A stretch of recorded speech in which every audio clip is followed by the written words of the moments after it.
बिस्मिल्लाहिर्रहमानिर्रहीम। Today's topic of discussion is dengue virus. और आपको पता है कि कोरोना वायरस के बाद जो वायरस पाकिस्तान में कॉमन है वो है डेंगू वायरस। तो हम डेंगू वायरस के बारे में पढ़ने वाले हैं। तो पहली बात है कि डेंगू वायरस क्या फ्लैवी वायरस है। फ्लैवी वायरस किस कैटेगरी से बिलोंग करते हैं वो आपको मैं स्पेशल वीरोलॉजी की एक क्लासिफिकेशन वाली वीडियो में कवर करूँगा। ठीक हो गया। लेकिन पहली बात कि डेंगू वायरस क्या होता है। डेंगू वायरस एक एंडेमिक नहीं है। पहली बात ही एंडेमिक नहीं होता। यूएस के अंदर वैसे ही एंडेमिक नहीं होता। और जो डेंगू वायरस है पाकिस्तान में कोरोना वायरस के बाद इसी वायरस की ज़्यादा तबाही जारी है। तो डेंगू वायरस पहली बात के ये फ्लैवी वायरस कैटेगरी से बिलोंग करता है। आपको पता है कि स्पेशल वीरोलॉजी के कुछ हमने सेपरेट चैप्टर्स बनाए हुए होते हैं। मैं आपको दोबारा से स्कीम बता देता हूँ ताकि आपको याद करने में आसानी हो सके। तो सबसे पहला जो स्पेशल वीरोलॉजी का चैप्टर होता है उसके अंदर आपने पॉक्स वायरस वगैरह आपने पढ़े थे। ठीक है।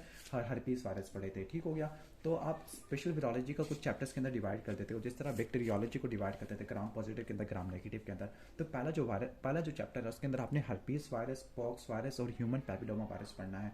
दूसरे में रिस्पायरेटरी वायरस, तीसरे में इंपॉर्टेंट चाइल्डहुड वायरस, चौथे वाले में virus infecting the enteric track, पांचवा हेपेटाइटिस और छठा arbo virus, rabies virus, Ebola virus. इसी चैप्टर के अंदर हमने डेंगू वायरस पढ़ना है। इसके बाद ट्यूमर वायरसेस आ जाते हैं। ट्यूमर वायरसेस के अंदर डीएनए वाले वायरस आ जाती है, आरएनए वायरसेस आ जाते हैं। नेक्स्ट प्रियॉन्स आ जाते हैं और लास्ट में इंपॉर्टेंट चैप्टर है एचआईवी वाला। ठीक हो गया। तो इस वीडियो के अंदर हम डेंगू वायरस को कवर करने वाले हैं। तो अभी से आपने क्या कर देना, वीडियो को लाइक कर देना और चैनल पर नए हो तो सब्सक्राइब करके ही जाना है। ठीक हो गया। तो पहली बात की डेंगू वायरस एक फ्लैवी वायरस कैटेगरी से बिलोंग करता है। ठीक हो गया। और यहाँ पे मैंने डेंगू वायरस के बारे में एक बात लिखी है कि most common mosquito borne viral disease के जो दुनिया के अंदर वो कौन सा वायरल डिजीज है जो मॉस्किटो की वजह से ट्रांसमिट होता है, मॉस्किटो की वजह से ही जन्म लेता है। तो mosquito borne viral disease. Okay. तो डेंगू वायरस सबसे most common mosquito borne disease है और जिस मॉस्किटो से ट्रांसमिट होता है उस मॉस्किटो का नाम मैंने यहाँ पे लिखा हुआ है, एडीज एजिप्टाई। अब ये वाला जो मॉस्किटो है ये ह्यूमन में इन्फेक्शन करवा देता है। ठीक हो गया। इसका मतलब क्या हुआ कि ह्यूमन इस वायरस का मेन रिजर्वायर होते हैं। इसके अलावा कुछ फॉरेस्ट मंकीज होते हैं उनके अंदर भी ये वायरस हो सकता है और अपने ये वायरस को ट्रांसमिट कर सकते हैं। अब जो डेंगू वायरस है, डेंगू वायरस की 4 सीरोलॉजिकल टाइप होती है। मैंने 4ST लिखा हुआ है, सीरोलॉजिकल या सीरो टाइप्स होती है। अब ये सीरो टाइप आपको पता है कि किसके ऊपर डिपेंडेंट होती है, एंटीजेनिक नेचर के ऊपर डिपेंडेंट होती है। तो उसके 4 एंटीजन होते हैं, उनकी नेचर की बेस पर इसके डिफरेंट 4 सीरो टाइप आ जाती है। ठीक हो गया। अब इसकी जो 4 सीरो टाइप होती है वही सारा काम खराब कर देती है। आपको पता है कि एक सीरो टाइप के अगेंस्ट हमारा एक इम्यून सिस्टम एक एंटीबॉडी बनाता है। ओके। एक स्पेसिफिक एंटीजन के अगेंस्ट एक स्पेसिफिक एंटीबॉडी बनती है। इसके 4 सीरोटाइप है, इसके 4 डिफरेंट एंटीजन हैं। इसका मतलब ये है कि सपोज सीरोटाइप 1 है तो उसके अगेंस्ट बनेगी एंटी 1 एंटीबॉडी। सीरोटाइप 2 है तो उसके अगेंस्ट बनती है एंटी 2 एंटीबॉडी। सीरोटाइप 3 है तो उसके अगेंस्ट बनती है एंटी 3 एंटीबॉडी। हर सीरोटाइप के अगेंस्ट एंटीबॉडी बनना शुरू हो जाती है। लेकिन यहाँ पे ये मेन मसला है कि यहाँ पे जो एंटीबॉडी का रिस्पॉन्स है, सब्सिक्वेंट रिस्पॉन्स होता है, सेकंड एक्सपोजर होता है, वो हीट्रोटिपिक हो जाता है, वो क्रॉस रिएक्टिंग हो जाता है। स्ट्रॉन्ग रिएक्टिंग क्या होता है, मिसाल के तौर पर किसी को फर्स्ट सीरोटाइप का इन्फेक्शन था तो उसके अगेंस्ट बन गई एंटी 1 एंटीबॉडी। और आपको पता है कि मेमोरी जो बनती है, मेमोरी एंटीबॉडीज भी होती है, आईजीजी होती है। ठीक हो गया। सेकेंडरी इन्फेक्शन को प्रिवेंट करने के लिए, सब्सिक्वेंट एक्सपोजर को मिनिमाइज करने के लिए। लेकिन होगा क्या, अगर किसी को फर्स्ट सीरोटाइप का एक्सपोजर था और दोबारा से सेकंड, अब किसी को सेकंड का हो गया है, पहले सपोज टाइप 1 ने इन्फेक्ट किया था, अब टाइप 2 ने किया है, तो टाइप 2 के अगेंस्ट जो एंटीबॉडी बनती है वो टाइप 1 के साथ क्रॉस रिएक्ट कर जाती है। अब टाइप 1 वाला एंटीजन तो हमारी बॉडी में है नहीं, तो वो टाइप 1 एंटीजन को उड़ाने के बजाय वो टाइप 1 एंटीबॉडी हमारे सेल को उड़ाना शुरू कर देती है। इन शॉर्ट जो डेंगू वायरस है इसके अंदर भी आपको हाइपर सेंसिटिविटी एलर्जी वाला सीन देखने को मिलता है। इसके अंदर फर्स्ट एक्सपोजर में ज़्यादा कुछ नहीं होता लेकिन सेकंड एक्सपोजर के अंदर काम ज़्यादा खराब हो जाता है। ठीक हो गया। तो आपको मैंने समझा दिया कि 4 सीरोटाइप की क्या सिग्निफिकेंस है। अब डेंगू फीवर या डेंगू वायरस की वजह से 2 टाइप की क्लिनिकल प्रेजेंटेशन होती है, 2 टाइप के फीवर होते हैं। एक होता है क्लासिकल फीवर जिसको ब्रेक बोन फीवर कहते हैं, हड्डी तोड़ बुखार कहते हैं। दूसरा होता है डेंगू हैमरेजिक फीवर जो कि स्पेशल और लीथल सीरियस कंडीशन है। पहला है ब्रेक बोन फीवर या जिसको क्लासिकल डेंगू फीवर कहते हैं। इसके अंदर वही साइन सिम्टम आते हैं जो इन्फ्लुएंजा के अंदर आते हैं, तो इसको हम कह सकते हैं इन्फ्लुएंजा लाइक सिंड्रोम। ओके। इसके अंदर फीवर होगा, मेलेस होगा और इसके अलावा रिट्रो ऑर्बिटल पेन होगा। ये तो बहुत ज़्यादा इंपॉर्टेंट है। किसी के आईज के पीछे इतना ज़्यादा शदीद दर्द हो रहा है ऑर्बिट के पीछे तो रिट्रो ऑर्बिटल पेन है।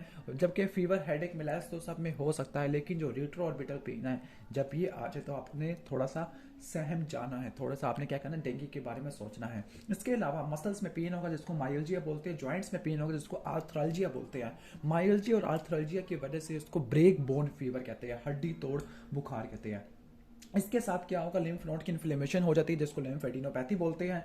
और क्या हो सकता है, फेशियल फ्लशिंग हो सकती है, मैक्यूलोपैपुलर रैशेस, स्किन के ऊपर फोड़े छाले बनना शुरू हो सकते हैं, ठीक है। और हमारा इम्यून सिस्टम के अंदर स्पेसिफिकली WBC का नंबर भी कम हो सकता है, ठीक है, जिसको ल्यूकोपीनिया वगैरह बोलते हैं। लेकिन ये 1 हफ्ते तक रहता होता है, 1 हफ्ते तक, ठीक है। तो ये बुखार 1 हफ्ते के बाद खुद ब खुद खत्म हो जाता है, ठीक है। लेकिन जो मसल्स की वीकनेस है वो 2 या 3 हफ्ते तक चली जाती है। अब इसके बाद जो नेक्स्ट हमारा डेंगी हैमरेजिक फीवर। अब इसमें और इसमें थोड़ा ज़्यादा फर्क नहीं है, बस ये फर्क है कि ये वाला ज़्यादा लीथल है, ये ज़्यादा सीरियस कंडीशन है, क्योंकि इसके अंदर शॉक हो जाएगा और हैमरेज आ जाएगा, ठीक है। तो डेंगी हैमरेजिक फीवर होता है, रिलेटिवली कहते हैं कि वो काफ़ी ज़्यादा लीथल होता है, स्पेसिफिकली जो साउथ एशिया होता है उसके अंदर ज़्यादा कॉमन है, जबकि क्लासिकल क्या होती है, ट्रॉपिकल एरियाज के अंदर कॉमन होती है, वर्ल्ड वाइड कॉमन होती है। अब हेमरेजिक डेंगी हेमरेजिक शॉक या हेमरेजिक शॉक सिंड्रोम का मैकेनिज्म होता क्या है, आपको बताया था कि सबसे पहले फर्स्ट एक्सपोजर होगा, उसके अगेंस्ट एंटीबॉडी बनेगी, लेकिन फिर आपको किसी और सीरोटाइप का एक्सपोजर होगा, उस सेकंड सीरोटाइप की वजह से क्या होगा, क्रॉस रिएक्टिंग एंटीबॉडी बनना शुरू हो जाएगी। और उसकी पैथोजेनेसिस होती क्या है कि सबसे पहले किसी बंदे को पहला प्राइमरी इन्फेक्शन हुआ तो उसके अगेंस्ट एंटीबॉडी बन गई तो वो रिकवर कर गया। अब उसको सेकंड सीरोटाइप का इन्फेक्शन हुआ तो क्रॉस टिपिक हेट्रोटिपिक एंटीबॉडीज बनना शुरू हो गई है। अब होता क्या है, अब होता ये है कि इम्यून कॉम्प्लेक्स बनना शुरू हो जाते हैं।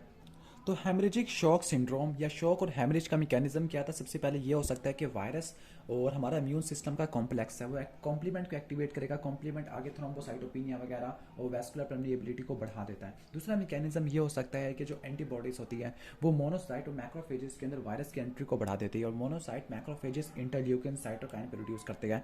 चाहे जो मर्जी मैकेनिज्म हो, चाहे कॉम्प्लीमेंट वाला मैकेनिज्म हो, चाहे साइटोकाइंस वाला मैकेनिज्म हो, दोनों केस के अंदर आपको शॉक और हेमरेज देखने को मिलता है, ठीक हो गया। और जो मच्छर होता है वो होता है एडिस एजिप्टाई होता है, ठीक हो गया, जो कि वेक्टर होता है येलो फीवर वायरस का भी, ठीक है, YFV का वेक्टर है, येलो फीवर वायरस का भी वेक्टर होता है। इसके अलावा मंकीज के अंदर भी ये ट्रांसमिट करवा देता होता है। इसके लेबोरेटरी डायग्नोसिस क्या होती है, सेल कल्चर के अंदर वायरस को आइसोलेट कर सकते हैं, सीरोलॉजिकल टेस्ट में आप IgM को देखते हो एक्यूट या कॉन्वेलिसेंट फेज के अंदर, और PCR ऐसे भी कर सकते हो जिसके अंदर आपको वायरल लोड पता चलेगा। अब इसके लिए कोई एंटीवायरल थेरेपी नहीं होती है, इसके लिए प्रिवेंशन कहते हैं कि इलाज से बेहतर क्या एहतियात ज़्यादा इंपॉर्टेंट है। तो इंसेक्टिसाइड यूज़ करना चाहिए, और जहाँ पे पानी खड़ा होता है घरों के अंदर तो उसको क्या करना चाहिए, उसको मिनिमाइज करना चाहिए, ठीक हो गया।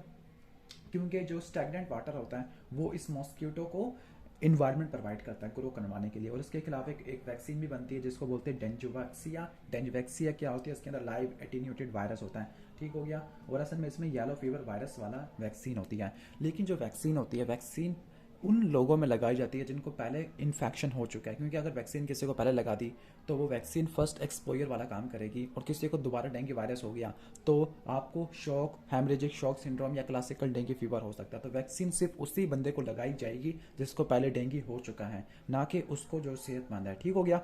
और इसके अलावा एक और भी इंपॉर्टेंट प्रिवेंशन है कि एक बैक्टीरिया होता है रिकेट्सिया, उस रिकेट्सिया का नाम है वूल बैक्चिया, मैं इसका नाम लिख देता हूँ, बड़ा मुश्किल है, वूल बैचिया या वूल बैकिया होता है। ये रिकेट्सिया लाइक बैक्टीरिया होते हैं, ये करते हैं क्या, इन्फेक्टेड सेल के अंदर रिसाइड करते हैं और इन्फेक्टेड सेल को डिस्ट्रॉय कर देते हैं। इससे पहले कि वायरस अपनी तादाद को बढ़ा ले, इन्फेक्टेड सेल को ही उड़ा देते हैं, ठीक हो गया।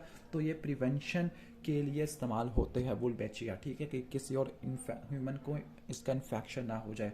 तो ये हो गया डेंगू वायरस। उम्मीद है कि वीडियो अच्छी लगी होगी, अगर वीडियो अच्छी लगी हो तो उसको लाइक और चैनल पे नहीं हो तो सब्सक्राइब कर दीजिएगा। और आपको उस पीछे आप सुन रहे हो नात वगैरह चल रही है पीछे, तो ईद मिलादुन नबी है, तो एक आधा दुरूद पाक आप पढ़ लेना अगर आपने वीडियो लास्ट तक देखी है। तो तब तक के लिए अल्लाह हाफिज़।